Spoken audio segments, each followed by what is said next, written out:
Hello student, स्वागत है एक बार फिर से आपका अपने यूट्यूब चैनल टारगेट सेमेस्टर पे। आज हम लोग डिस्कस करने जा रहे हैं एशियंट हिस्ट्री का सिलेबस। ठीक है, एशियंट हिस्ट्री का सिलेबस है और इसको हम लोग समझेंगे कि एशियंट हिस्ट्री में हम लोगों को कौन कौन सी चीज़ें पढ़नी है। और इसी के साथ साथ चलिए आगे बढ़ते हैं। बाकी बातें तो बाद में हम लोग करते रहेंगे, लेकिन आप व्हाट्सएप ग्रुप भी ज्वाइन कर लीजिए, टेलीग्राम ग्रुप भी ज्वाइन कर लीजिए और साथ ही साथ टारगेट गुरुकुल ऐप को डाउनलोड कर लीजिए, क्योंकि सारी क्लासेज आपको मोस्टली क्लासेज वहीं पे मिलेंगी। बाकी जो अदर क्लासेज हैं यूट्यूब पर भी प्रोवाइड कराए जाएंगे। ठीक है, इसलिए जल्दी से आप ज्वाइन कर लें टेलीग्राम व्हाट्सएप ग्रुप दोनों, और डाउनलोड कर लें टारगेट गुरुकुल ऐप को। ठीक है, चलिए यहाँ पे हम लोग देख सकते हैं जो आपका शीर्षक है, प्रश्न पत्र शीर्षक इतिहास की अवधारणा यानी कि कॉन्सेप्ट ऑफ हिस्ट्री, परिभाषा और स्रोत। ठीक है ना, इसका जो डेफिनेशन है और इसके जो रिसोर्सेस हैं इनको हम लोग देखेंगे। ठीक है, और आप यहाँ देख सकते हैं कि जो AAC कोड है 101 है। ठीक है, और इसको 4 यूनिट में डिवाइड किया गया है। ठीक है, क्या किया गया है, 4 यूनिट में डिवाइड किया गया है। यूनिट नंबर 1, 2, 3 और एक और यूनिट है। ठीक है, अब एक एक यूनिट में हम लोग को कौन कौन सी चीजें पढ़नी है इसको हम लोग समझ लेते हैं। तो यहाँ पे हम लोग देख सकते हैं जो हमारा फर्स्ट यूनिट है, सबसे पहले इसमें दिया है कि प्राचीन इतिहास का परिचय, इंट्रोडक्शंस ऑफ एशियंट हिस्ट्री। ठीक है, हम लोग परिचय देखेंगे। किसका परिचय देखेंगे भाई? जो आपका एशियंट हिस्ट्री है उसमें हम लोग देखेंगे एशियंट हिस्ट्री में कौन कौन से टॉपिक्स हैं उसको हम लोग देखेंगे, उसको जानेंगे। जैसा कि आप लोग जानते हैं कि स्टोन एज हो गया, इसको हम लोग किस में पढ़ते हैं? तो एशियंट हिस्ट्री में पढ़ते हैं। ठीक है, तो उसको कई टाइप्स पे डिवाइड किया गया है। ठीक है, साथ ही साथ प्राचीन इतिहास में कालक्रम के कारक यानी कि जो इंपॉर्टेंट फैक्टर्स होंगे, जो किसके भाई? क्रोनोलॉजिकल जो फैक्टर्स होंगे, ठीक है, एशियंट हिस्ट्री के, इसको भी हम लोग समझेंगे। जैसे पूरा पाषाण काल, ठीक है, उसके बाद मध्य पाषाण काल, उसके बाद नव पाषाण काल। ये तीनों के तीनों जो स्टोन एज हैं, ठीक है, इसको हम लोग देखेंगे। जैसे प्लिस्टोसिन एज, पैलोथिक एज हो गया, ठीक है आपका, और मिसोलिथिक एज हो गया और नियोलिथिक एज हो गया। ठीक है ना, ये सब के सब हम लोग इसको कवर करने वाले हैं यूनिट नंबर 1 में। ठीक है, इन सभी की विशेषताएं, इन सभी की जो रिसोर्सेस हैं, इन ओवरऑल जितनी भी चीजें इसमें आती हैं सभी को हम लोग इसमें कवर करेंगे। साथ ही साथ मैं आपको बता दूं कि ये जो आपका 349 का बैच है, ठीक है, आपके लिए प्रोवाइड किया गया है। और यदि आप गुरुकुल 10 को यहाँ पे कूपन की तरह यूज करते हैं, यानी गुरुकुल कूपन कोड यूज करते हैं, तो 10% आपको डिस्काउंट मिल जाएगा। क्या हो जाएगा भाई? 10% आपको डिस्काउंट मिल जाएगा। ठीक है, क्या? गुरुकुल 10 यूज करने पर। ठीक है, साथ ही साथ इसमें फीचर्स क्या क्या है देखिए। इंग्लिश सब्जेक्ट क्या क्या है इसको देख लेते हैं। फीचर्स तो ऑलरेडी हम लोग यहाँ देखेंगे।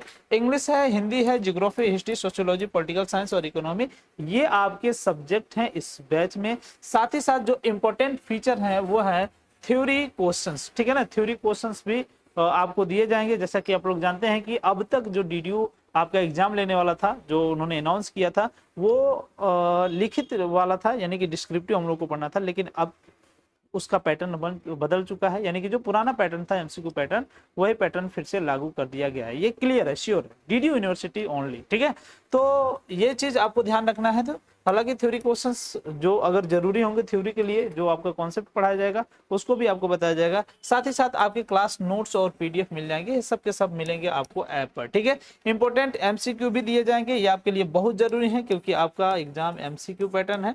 ठीक है, तो ये भी आपको ध्यान में रखना है। शॉर्ट नोट्स भी मिलेंगे और सबसे बड़ी चीज आपको पर्सनल गाइडेंस मिलेगा। जिस भी टीचर से आप पर्सनल गाइडेंस लेना चाहते हैं 100% उनकी गाइडेंस आपको मिलेगी। ठीक है, तो ये इसका फीचर्स है, इस बैच का फीचर्स है, बहुत ही इंपॉर्टेंट है, इन सभी सब्जेक्ट के लिए है। और इसका जो प्राइस है 349 है। यदि आप इसको जो है गुरुकुल 10 को यूज करते हैं तो आपका प्राइस 10% डिस्काउंट हो जाएगा। ठीक है, तो ये सारी चीजें हैं। सारथी बैच है, स्पेशल ऑफर अभी चल रहा है गुरुकुल 10 का। ठीक है, तो चलिए आगे फिर से हम लोग डिस्कस कर लेते हैं। ये आपका सारथी बैच है, ज्वाइन जरूर करें, टारगेट गुरुकुल ऐप को डाउनलोड करना है। ठीक है, फर्स्ट यूनिट में क्या क्या हम लोग को पढ़ना था ये तो हमने देख लिया। सेकेंड यूनिट में क्या पढ़ना है? सेकेंड यूनिट में पढ़ना है आदि इतिहास, यानी कि आपका जो प्रोटो हिस्ट्री है। ठीक है, इसमें हम लोग को पढ़ना है हड़प्पा सभ्यता, यानी कि जो इंडस वैली सिविलाइजेशन है उसका एक शहर था हड़प्पा, इसलिए इसे हड़प्पा सभ्यता भी हम लोग कहते हैं।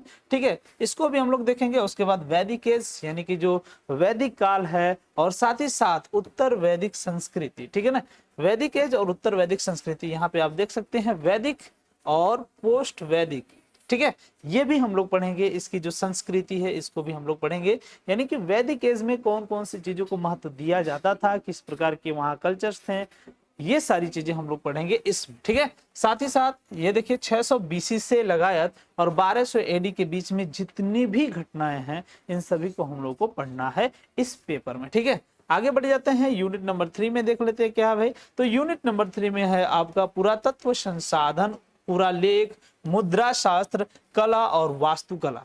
आर्कोलॉजिकल जो रिसोर्स होंगे जिसमें आपका हो जाएगा एपिग्राफी हो जाएगा, न्यूमिस्मेटिक हो जाएगा, और आर्ट, और साथ ही साथ जो आर्किटेक्चर्स है वहाँ के, इसको भी हम लोग कवर करने वाले हैं यूनिट नंबर 3 में, ठीक है। यानी कि ये आप देख सकते हैं जो पूरा लेख हो गया, यानी कि बहुत पुरानी पुरानी चीजें जो लिखी हुई थी, लिखित अवस्था में थी और हम लोग को प्रोवाइड कराई गई, उसके तहत हम लोग क्या करेंगे, आगे के जो इतिहास है उसको हम लोग पढ़ेंगे, ठीक है।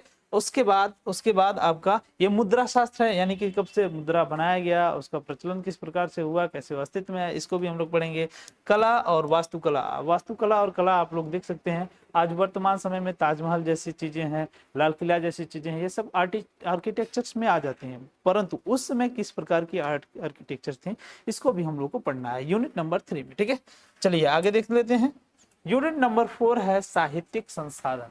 जितनी भी लिखित चीजें थी इसको भी हम लोग को पढ़ना है, कैसे कैसे, वैदिक साहित्य जो है, ठीक है, वैदिक साहित्य जो हो गया, जैसे वेद हो गया, पुराण हो गया, और भी विभिन्न प्रकार की किताबें, ठीक है, जो किससे संबंधित है, वैदिक साहित्य से संबंधित है, ठीक है। इसको हम लोग पढ़ेंगे। उत्तर वैदिक साहित्य, यानी कि इसे ब्राह्मणवादी साहित्य भी बोलते हैं, क्योंकि ऐसा माना जाता है कि इस एज में जो ब्राह्मण लोग थे उनका श्रेष्ठता यहाँ पे देखने को मिलता है, ठीक है, इसलिए इसको ब्राह्मणवादी साहित्य भी बोला जाता है। और यहाँ तक तो ऐसा माना जाता है कि जो कास्टिज्म था उसका बहुत वैल्यू नहीं थी, लेकिन यहाँ तक आते आते जो कास्टिज्म था धीरे धीरे हावी हो चुका था किताब के माध्यम से ही। जैसे आप लोग मनुस्मृति देख लीजिए, और भी सारी चीजें हैं उसमें इसका वर्णन देखने को मिलता है, ठीक है।